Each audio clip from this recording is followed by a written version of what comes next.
Hi, everybody. Today is Thursday, September 18th, 2025, and our friends Michael Hudson and Richard Wolff are back with us. Welcome back. Glad to be here. Yeah.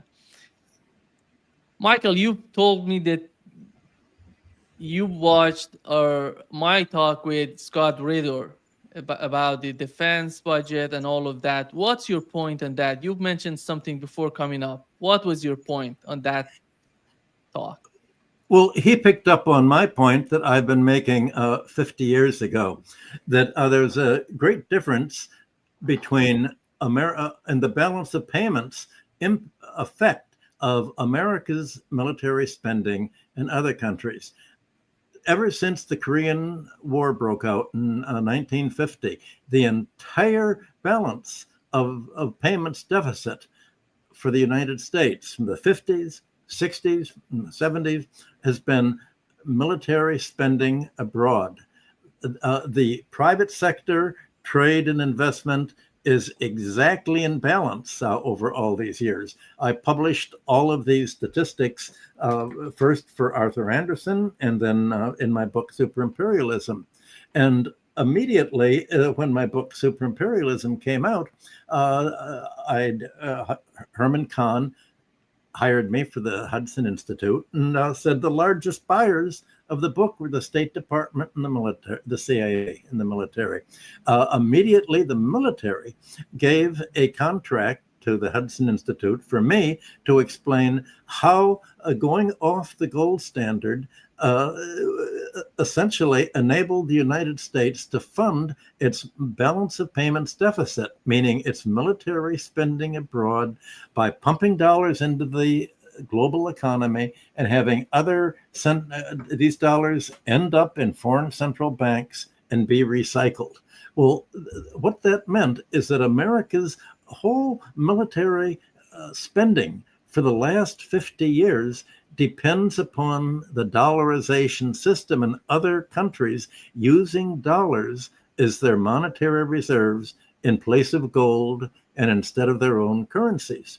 That means that if they move away from the dollars, there's no way that the United States can finance its 800 military bases abroad and its military spending. Russia doesn't have this problem. The military generals don't study the balance of payments. And many of them are right-wingers that have a sort of crude, monetarist, Chicago school, neoliberal view of money without understanding that money is debt. And specifically, monetary reserves are not only America's treasury debt, but the monetization of America's military spending. Now, what Scott pointed out is that Russia doesn't have this problem. China doesn't have this problem because they're not trying to create a foreign empire. They're not trying to put military bases in other countries where they have to somehow spend their domestic currency and buying local currencies which to do whatever military operations do there. So they don't have the constraints that the United States have. And that's what's essentially leading the United States to say, we're not only at war with Russia and China militarily, we're at war with them financially.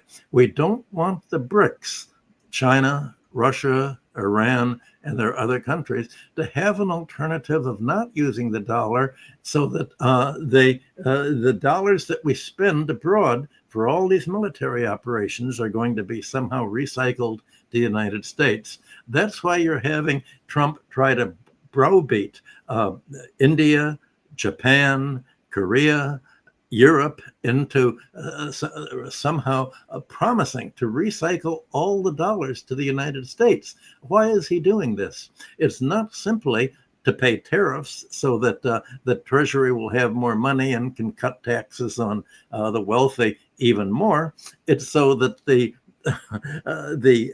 dollar will not be forced down, so that there will be a huge inflow to support the dollar, basically, despite Trump's hope of devaluing the dollar slightly slowly downwards to as if that's going to make American exports more competitive. The whole fight over the dollar isn't really about U.S. exports being more competitive, because the United States doesn't have much industry to export. It's really about the balance of payments, which is primarily military in character, not the trade deficit, not the investment deficit. And that's what's the government used to realize that. But again, Trump and his team just think of sort of running a protection racket. Either you spend your money to the United States, $350 billion from you, Japan, you promise to send here to invest another $350 billion from you, Korea, or we're just going to raise tariffs and deny you the U.S. market. The American strategy, and it's a military strategy as well as an economic strategy, imagines that other countries need the American market and they don't have a choice but to support the dollar. And by supporting the dollar, supporting America's ability to wage war and have military operations abroad. They don't realize that this is the whole thing, and yet this protection racket has essentially overplayed its hand. And last week, Korea said, "Wait a minute, you just told Japan to pay you $350 billion, and you get all the profits from what they spend in. And you get 90% of the profits, and give us 10% if there are any profits at all, from the way you arrange it with your Hollywood Pentagon bookkeeping." So that it's just you need America's market, we can deny it, and that's chaos for you. Well, it's not really chaos. They tried the same thing with China last week, and China protested and said, they tried it with Korea, not Korea last week. Korea protested, and they said, "We're not Japan. We don't have $350 billion. We're much smaller. And you're blocking our automobile exports from the U.S. market. We just can't pay." And then Lutvak, Howard Lutvak, the Commerce Secretary, said, "The Koreans either accept the deal or pay the tariffs. Black and white, pay the tariffs or accept the deal." Well, yesterday, Korea's foreign minister went to China, and there's not a word in the paper about what they're discussing, but you can just imagine. Korea realizes that Trump is going to insist, we need your money to continue our military spending abroad and to finance our budget deficit. We're going to close the market to you. And Korea finally is saying, well, for Hyundai and for its computer, Samsung, all of its computer industries, well, what if we don't have the U.S. market? Do we have a plan B? And I suspect they're talking about China. And they're talking to China, and they're saying, well, if we walk away from the U.S. market, we'll walk away from that factory in Georgia. That it's obviously there's such a reaction in Korea that we can't afford it. If we walk away, can you figure a way that we can work our industrial capacity in partnership with you as part of your Chinese new prosperity sphere? And by the way, if we do that, will you back us up when we tell the Americans to leave their military bases here? We don't want their military bases if they're going to hold us up and essentially declare we're treating you like a defeated power, like we defeated you in 1951. There's never really been an end to the Korean War. We're still fighting you, just like we're still fighting World War II against Japan. You don't have a choice.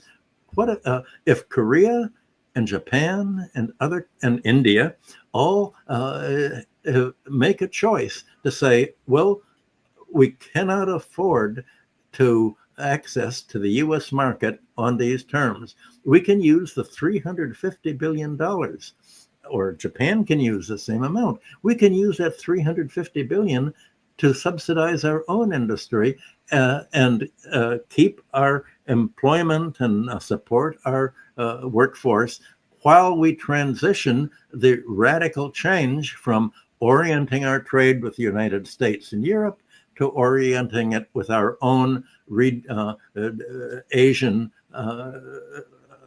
new partners. That's what it all is, and that's that commercial balance of payments consideration is a fundamental military consideration at the root, and that's what really frightens the United States.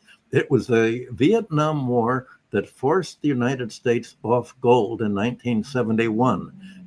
Its spending in Vietnam depleted the gold stock by spending so many dollars abroad that General de Gaulle in France and Germany just cashed them in for gold, and America finally just stopped the drain. Well, now it's other countries that are preventing the United States from solving this drain problem by saying we're not going to accept any dollars that are just the monetization of your military spending to surround us with military bases. We're going to stop the financial bloodstream that's funding your whole new Cold War. And this is not goes beyond the investment in missiles, the investment in boats.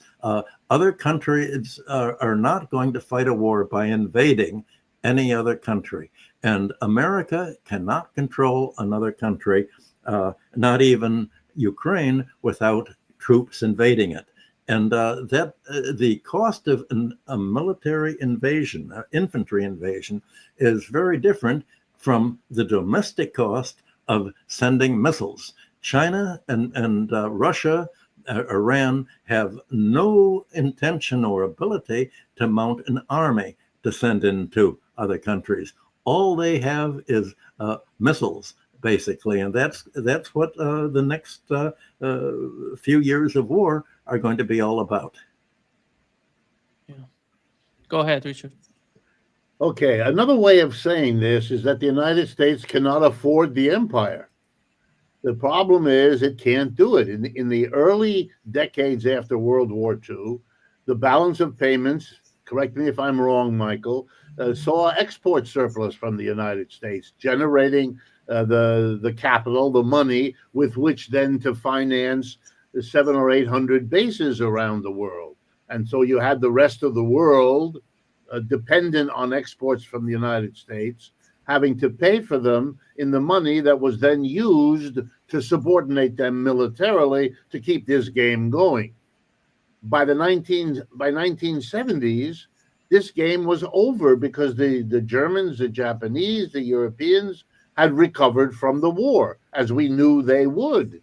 That's what they were doing in the decades from 1945 to 1975. In that 30-year period, the United States lost its preeminent position in the world economy as an exporter.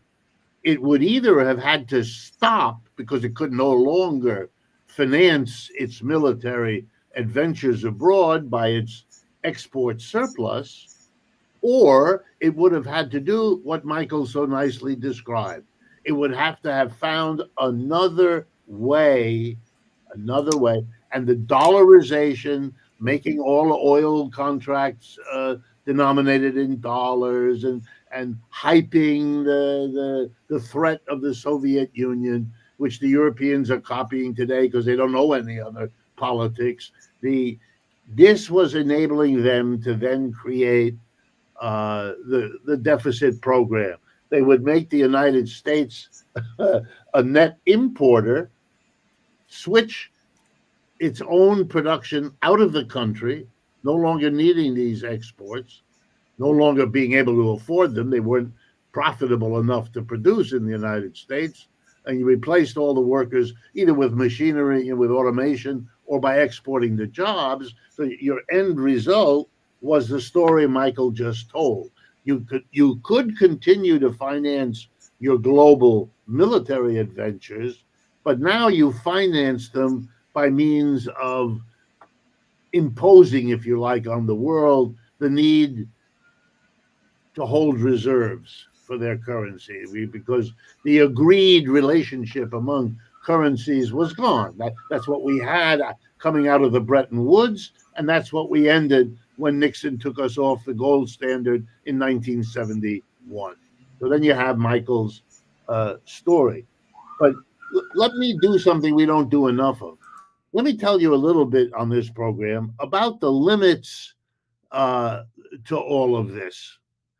In order to sustain now, when you have no exports, and when the ability of the United States to import is shrinking every day because the mass of our people are simply too poor.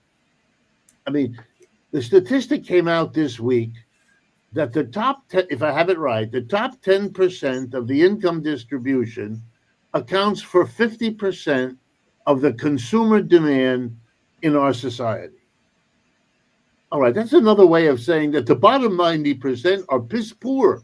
They can't afford anything, right? Well, given that we depend on imports, that's not a good basis for the future. We're not going to be able to run the kind of deficits that we used to. That's my guess at this point. All right, what then is going to sustain the story Michael told? How are we going to pay for all of those bases? We don't have the exports to do it, and we're not running the kinds of deficits, nor is the rest of the world eager to accumulate dollars in the way that they were before. And that was true before BRICS became important. The decline of the dollar as a reserve currency is at least 30 years old. The Chinese once had 1.2 trillion. They have 750 billion. I know these are big numbers, but that's a big decline. It's not surprising, but it's a big decline. And so for me, I'm beginning to wonder, how long can you keep this up?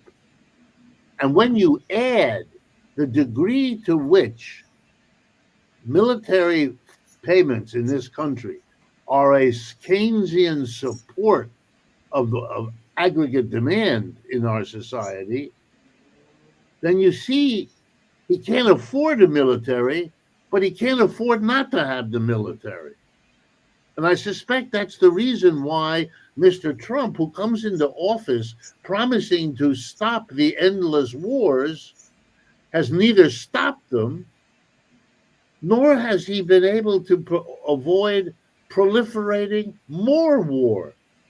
He attacked Iran, and he's busily now provoking Venezuela and taking extraordinary steps to do it. And giving carte blanche to Mr. Netanyahu is extraordinary. You know, we wonder, why would a government do these extraordinary things?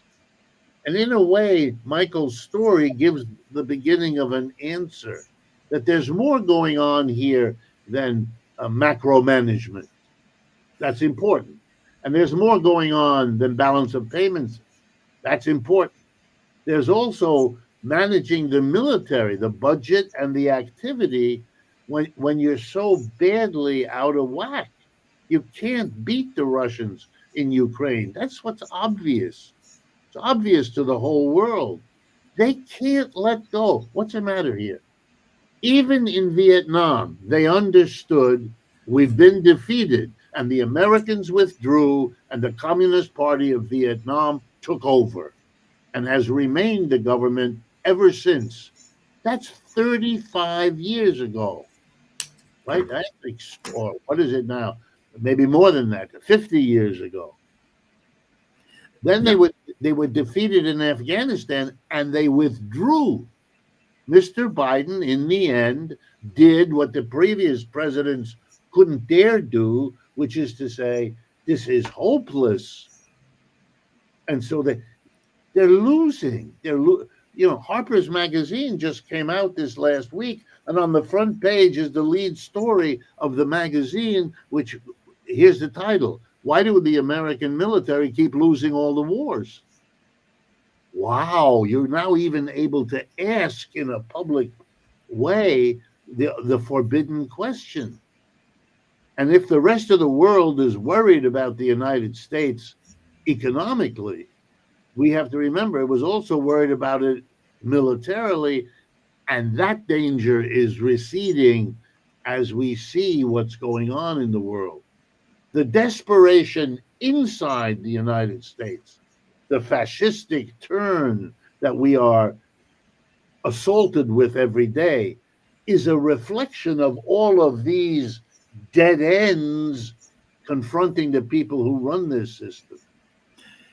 Richard, there's a common denominator that links the dynamics you've just meant, and that's oil and foreign investment in oil. Much of the buildup of the reason that there was a gold inflow to the United States from 1945 to 1950, when the Korea War broke out, was not simply U.S. exports. It was the sale of oil by the American oil industry that was in control of the world's oil. And for the last 100 years, and I've made this point before on our show, Nima, the cornerstone of America's control of money and the balance of payments and military coercion has been oil, because along with food and agriculture, because if you have the ability to monopolize oil, you have the ability to cut off other countries' industrial potential, just like depriving Germany and Europe of Russian oil and gas has ended their Germany's and Europe's industrial potential. Now, that explains a number of things that you've seen recently. Not only has America continued to do everything that it can to isolate foreign purchases of Russian oil, but same thing with Iranian oil. It's tightened all of the sanctions against it. And the reason that Iran was overthrown in 1984 was largely because it wanted to nationalize the oil, and the Americans and British together, it was a British Iranian oil industry company at that time, felt they were losing control of the oil leverage. Well, fast forward today, you're seeing in the news, nightly news every night here has been taking off with Venezuela. Why Venezuela? It's not really drugs. Just like Israel claims that all Palestinians are Hamas, the United States claims that all Venezuelans, their fishermen, their population, are drug dealers. Well, the reason that America is the news leads off with blowing up a fishing boat every night, or another boat that has no seeming connection to drug dealing at all, is the United States is trying to create a narrative that this fight against Venezuela is a fight against drugs. It's a fight to not only to regain control of Venezuelan oil, but more specifically to prevent China's recent negotiations with Venezuela to invest in the developing Venezuela's enormous oil reserves under Lake Maracaibo. And imagine what the United States is worried about. Not only is China making itself independent of America's allies' supply and control of the oil industry from Russia, but now China can get its oil from Venezuela as itself, and the fight in the Middle East using the alliance of Israel with the Wahhabi jihadists to create a disaster there is to prepare the war for controlling Iraqi, Syrian, and most of all, Iranian oil. The United States still dreams of reestablishing its diplomatic, economic, political, and military control of other countries by controlling oil and food. That's the other basic means of control. That America can impose sanctions on its food exports to starve other countries into submission to its policy, as it tried to do against Mao after the 1945 revolution, until Canada broke the blockade. Well, right now you're seeing China shift voluntarily shift its way, its imports for soybeans away from the United States to Brazil to buy its soybeans there. And China has, until this year, accounted for 50% of all soybean production in the United States. And it's 70% of soybean production in the case of North Dakota. Well, all of a sudden, there's zero demand from China for soybeans. And yet you have a perfect storm for American agriculture. You have the corn and soybean crop, a bumper crop this year because of the extreme weather. All of this crop is piling up. There's nowhere to sell it. They don't have enough storage capacity to put the soybeans and corn in silos. There's a huge market now in big plastic bags to begin storing them in. This is a disaster. And the farmers are pressuring Trump to say, you've got to be able to reestablish our market next year. We've been dependent on soybeans, and what can we shift to? We can't shift to corn. People are not buying our agricultural exports anymore. So not only has America lost its ability to use food like it's used oil to starve other countries, denying them American exports, but it's lost its agricultural sector. And the result is that land prices are collapsing in North Dakota and other areas. They're falling because the farmers are not able to meet their debts. For the last 150 years, all of the financial crises in America, Europe, the Northern Hemisphere, have occurred in the autumn, in September and October. And there's a reason for that. It was called the autumnal drain. It's when farmers would have to borrow the money to move the crops to sell them for markets. Well, right now, and if that autumnal drain threatened to lead to a break in the chain of payments, insolvencies, arrears, bankruptcies, and foreclosures. That's what they're talking about now in the American Northwest, foreclosure, and Midwest, foreclosures on the agricultural land that doesn't have a customer. And there's nothing that Trump can do about this now because the shift is irreversible.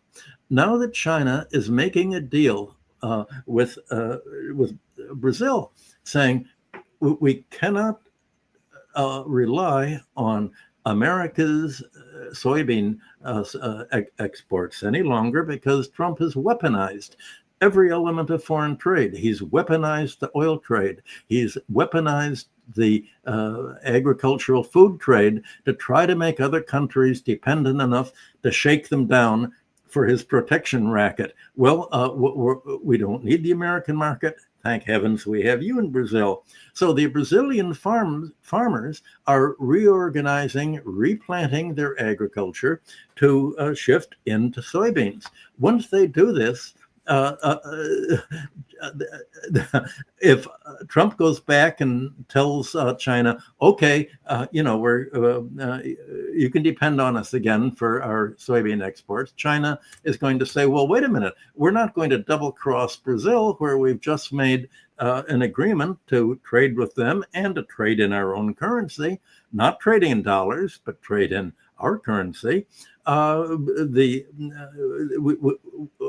once we've made this shift, and the whole national economy, Brazil, has been shifting to dependence on our market, we're not going to turn on a dime like you do in the United States and just say, okay, we're going to change and have a new market.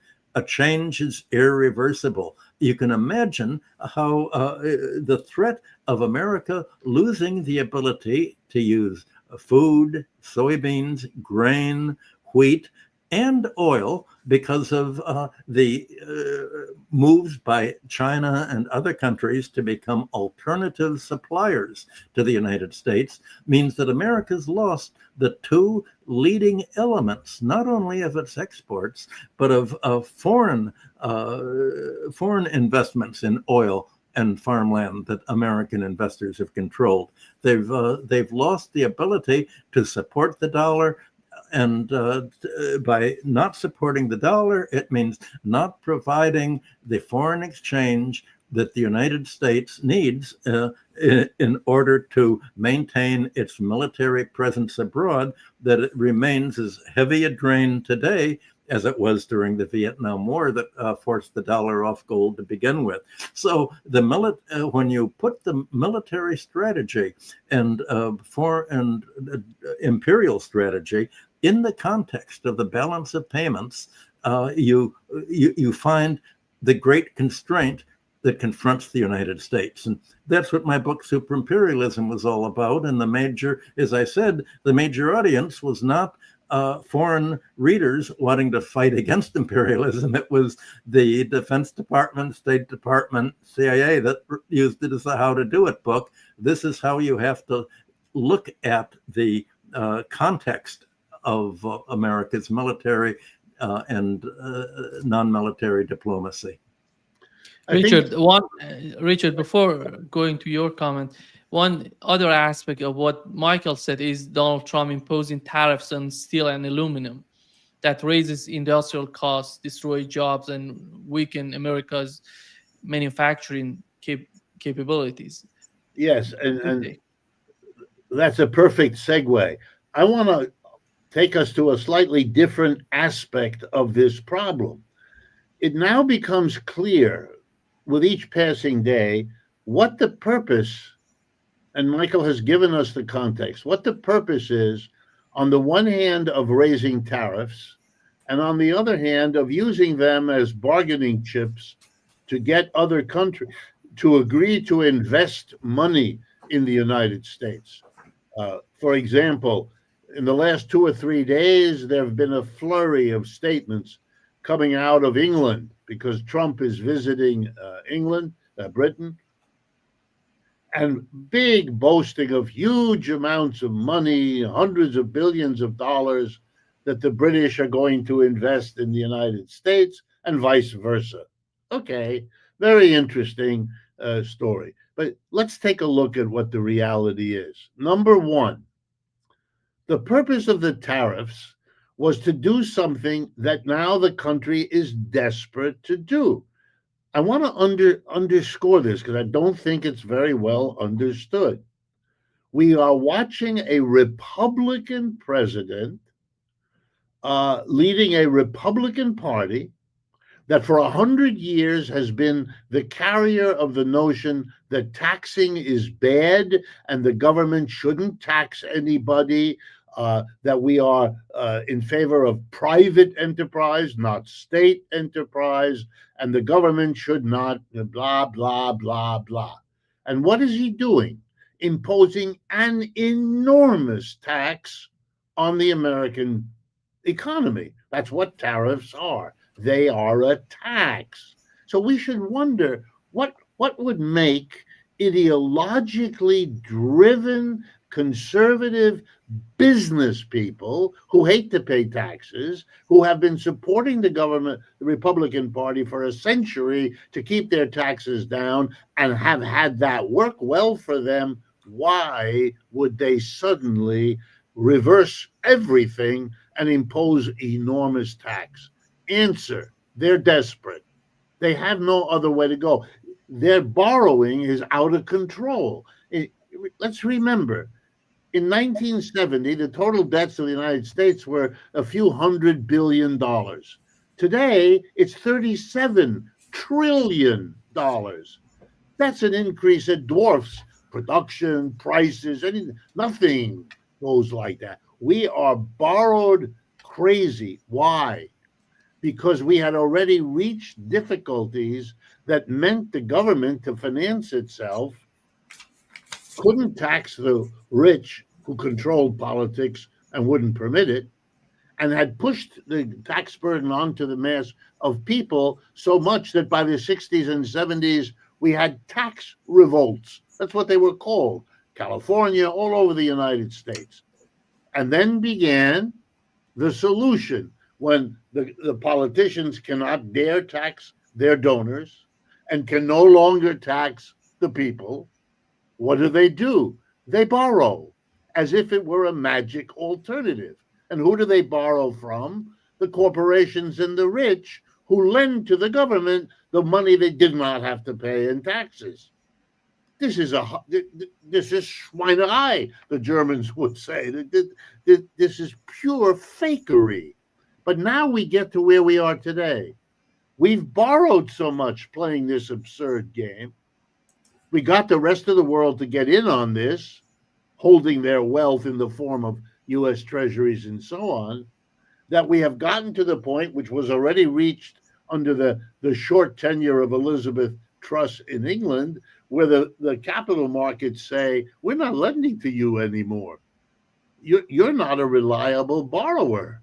You have gone so far in your borrowing that we can see you're getting close to that political point where your own people will not allow their taxes to be used to pay interest on a debt rather than to feed their children. And in that game, it's the creditor who loses. So we don't want to lose. All right, so what is the U.S. going to do? Tariff. It will, in fact, put a tax. It'll put it on businesses because most of the tariffs are paid by businesses that import into the United States.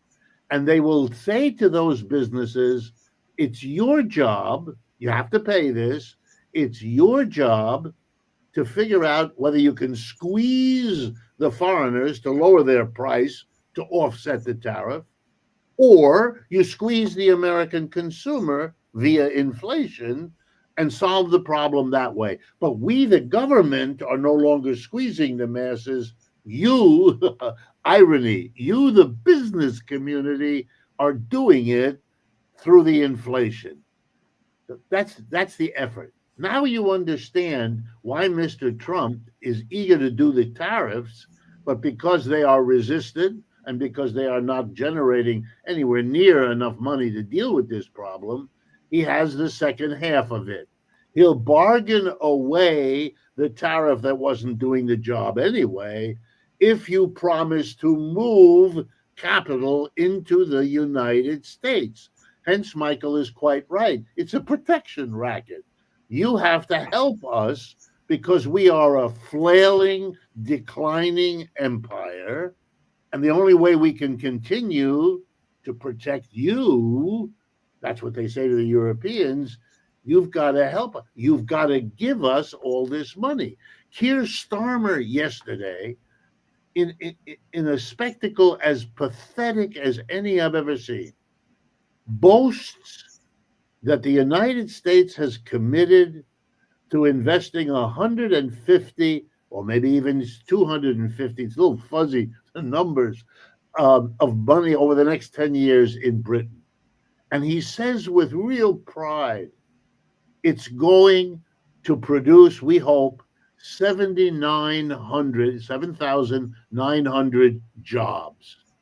So I looked at the statistics. What's the job story in England between August of 2024 and August of this year? They lost 127,000 jobs. He's boasting of something that can't offset even 10% of the decline of the British Empire, and it's coming over 10 years.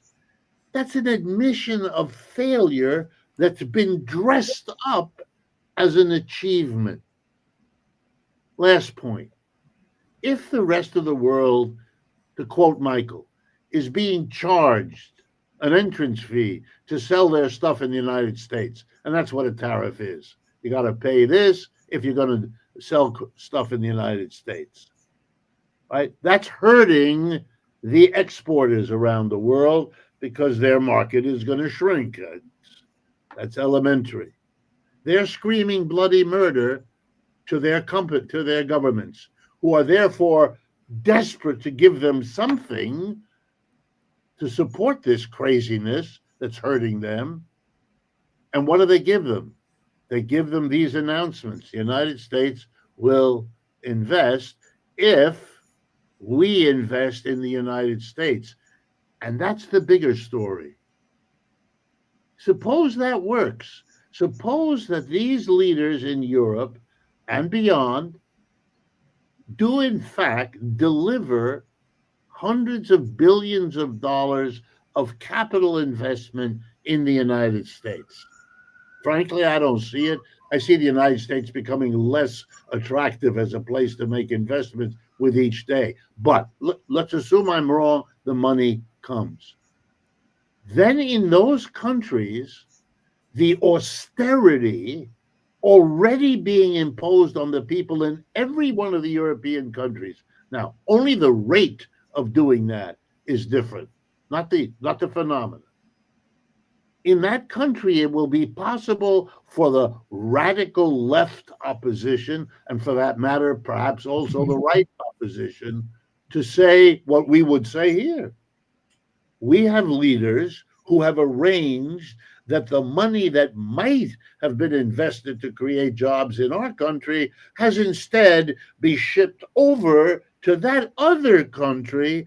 And why? Because it has been smacking us with tariffs. This is impossible. You will not survive politically when that is the program that you are effectively running.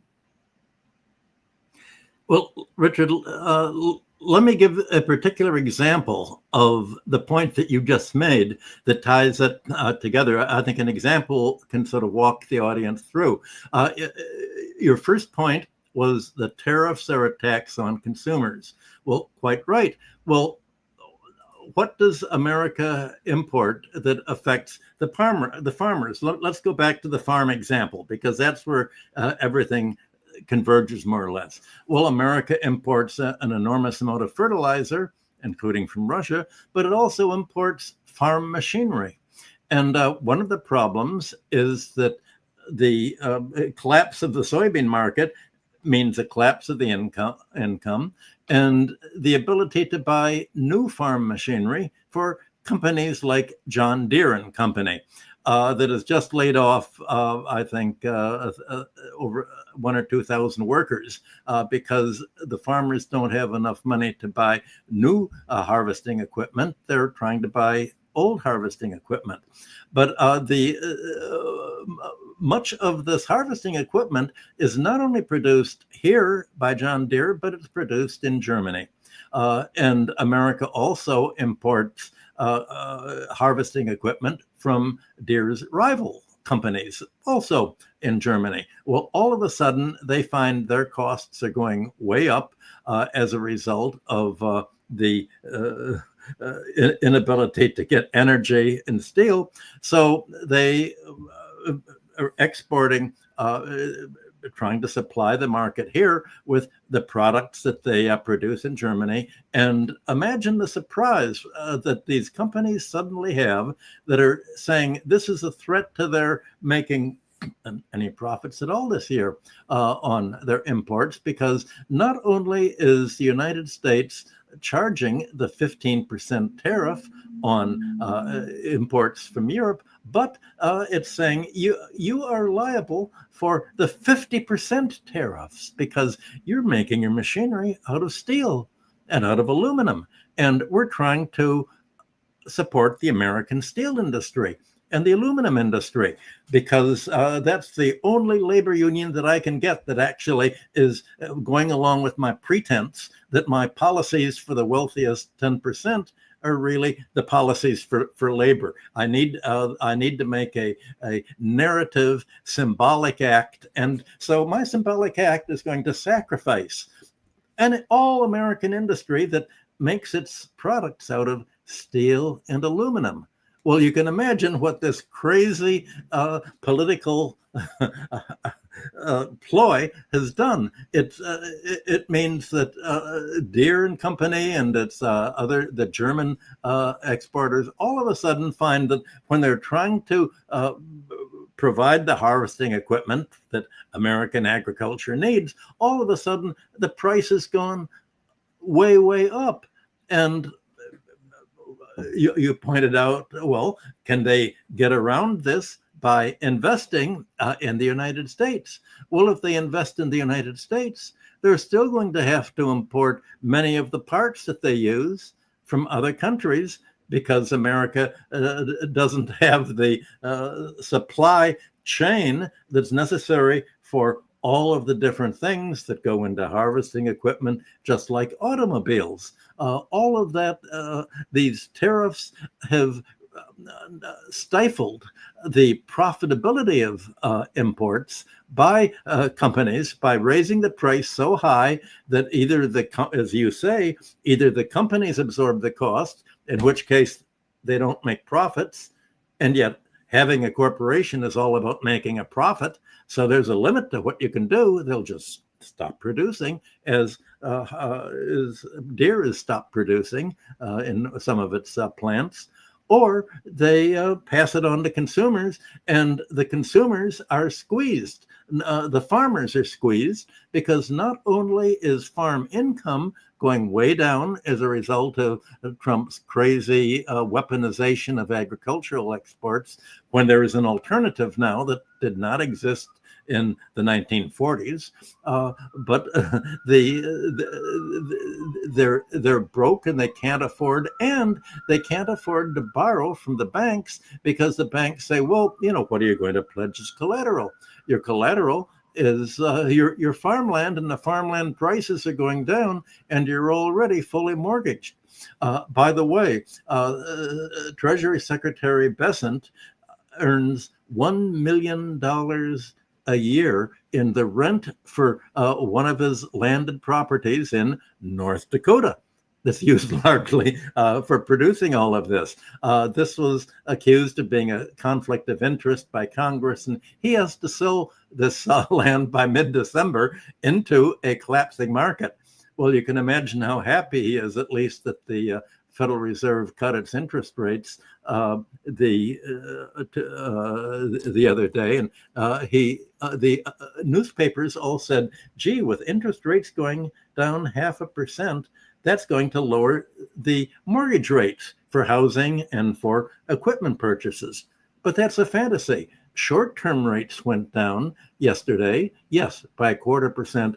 Long-term rates went up.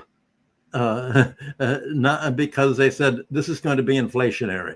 We're not for the short term. Yeah, you can lower the interest rates, but we're not going to buy long-term bonds, because the living in the short run is going to lead to a huge inflation, just as you described, Richard. The inflation from cutting taxes on the rich and stifling the rest of the economy by tariffs and all of the other things that Trump's doing, ending government support of all of the social programs and the medical programs and the educational programs that it's been doing. You're finding the American economy is turning into something just like you've described in the German and European economies. It's almost economic suicide, except they don't know that it's suicide. The pretense is that there's a narrative that's being created of junk economics that pretends that all of this is going to work out, and it's a cover story trying to cover up the actual dynamics at work, which we've been talking about for the last hour. I also think, I don't want to over push it, but I do think that there is a self-delusion going on here that the top 10% of the people play the stock market. They own the most of the shares. They are the CEOs. They're related to them and all of that. And for them, they hold on to a lot of their wealth. It's the other 90%. And that's why you get more and more of that old notion of a split economy, you know, that 10% of us live in a world of fancy restaurants and plenty of food and all the rest. And the rest of us are the ones that are traumatized every time we go to the grocery store by what we can no longer afford. Here's a statistic to think about. Compared to the year 2020, so 5 years ago, the price of beef in the United States has risen by more than 50%. You know, hamburgers are like a basic part of an American diet, at least for those people who can afford meat. Think about what it means that the cost of the hamburger has gone up 50%, more or less, since the year 2000. You're seeing a division which explains our politics, but it's a division that I don't think is sustainable, neither by the ideology here, which keeps promising that this situation will continue, even though the foundation of it, as we're trying to show, is harder and harder. And I see some of these policies as kind of wild Trump type, if I can use the football metaphor of the Hail Mary pass. You're going to attack Iran. Maybe you can win. Maybe Iran disappears. Maybe the West can snatch all of the oil in Iran, blah, blah, until the Russians point out, you know, we have a deal with the Iranians. If you really come here, we're going to have to fight with you. And one thing we can assure you, you'll never get that oil. What do? Well, we go and fight against Mr. Maduro, who can't defend himself.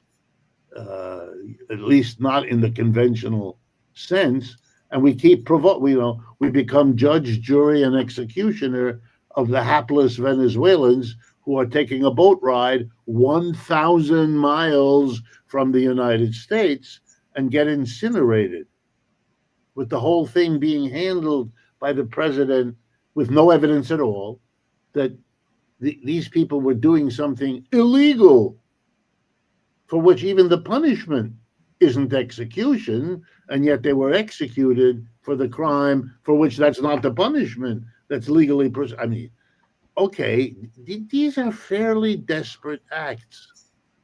And hoping that the Israelis will somehow be able to pull the rabbit out of the hat of the Middle East and become an acceptable dominant power.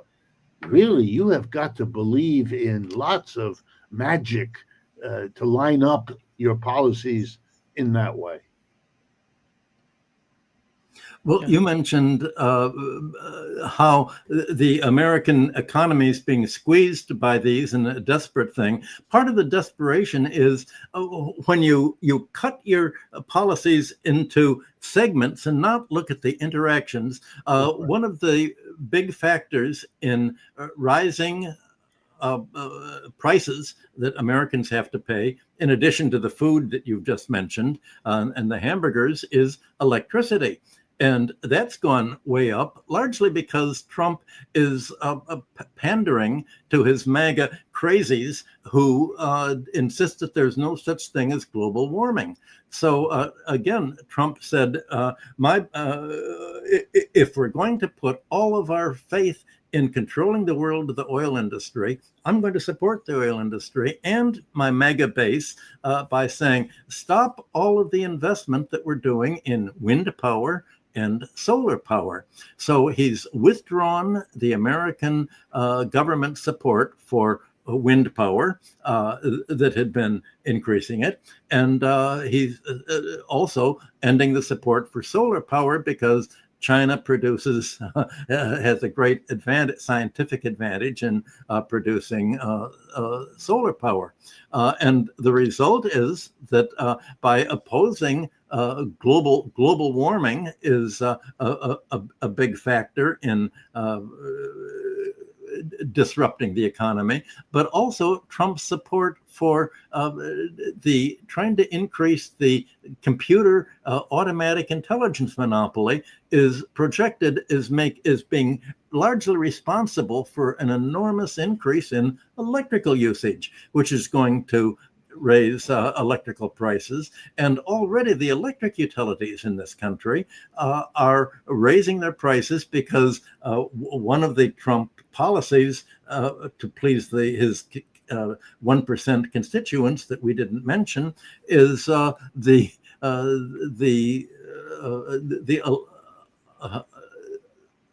electric subsidies that he's been given. His policies is using an enormous amount of electricity, and it costs basically 10 years to go through all of the public filings that you have to do in order to get a new electric utility built to supply the energy for not only the rising computer and automatic intelligence industry, but for just the normal growth in electric utility that's especially coming from air conditioning to cope with the global warming that's increasing because Trump has withdrawn from the Paris Agreement and all the other agreements to try to stop global warming. Everything he's doing is to exacerbate the cost squeeze and the shortfall of things we need. Well, the electricity doesn't play much of a role in the consumer price index. Neither does rent. That's not much in the consumer price index. All these things that are really going, or healthcare, all these things that are squeezing the budgets of the Americans that you just described are excluded from the statistics that the government's talking about, thinking if you just don't describe them, maybe we can convince people of our cover story. And it's as much of a fantasy as the American hot war against Russia, saying, well, we're really winning in Ukraine because Russia's economy is falling apart. So it's not falling apart because it's a self-sufficient economy. It produces all of its own needs instead of becoming import dependent, thanks largely to the American sanctions that it's imposed. By imposing sanctions on the rest of the world, America has enabled other countries to respond out of need to become independent of the U.S. market. So Trump has essentially created a situation where the rest of the world is independent. And as Trump copes with this by making even more demands that are unrealizable in practice, the more he's isolating the American and European NATO countries and their allies from the whole rest of the world. So we're seeing all of the convergence of all of these bad policies to support special interests, to support the oil industry, to support Wall Street, to support the banking industry, to support labor unions that support Trump. All of this is basically falling apart. And it's causing the American economy to fall apart slowly, a slow crash, but a crash that cannot be reversed without a radical change, not only in the economy, but in the whole Constitution and the whole way in which the legal system and political system that is responsible for this mess. And last irony, as you can no longer blame the immigrants since you've effectively stopped the inflow and reversed it to an outflow, you must find a new comparable scapegoat. And if you watch the internal closing down of criticism that extends even to late night comedians, you can see that building up the domestic left becomes the new scapegoat to justify why all of those things done by ICE to the immigrants didn't work. There's no huge resurgence of investment here, not at all. There's no resurgence of manufacturing, not at all. It's all smoke and mirrors and scapegoating, because that's the sum total of where his first 8 months have gotten him. Yeah. Thank you so much, Richard and Michael, for being with us today. Great pleasure as always. Talk to you again next week. Yep. Yeah, talk to you. Bye.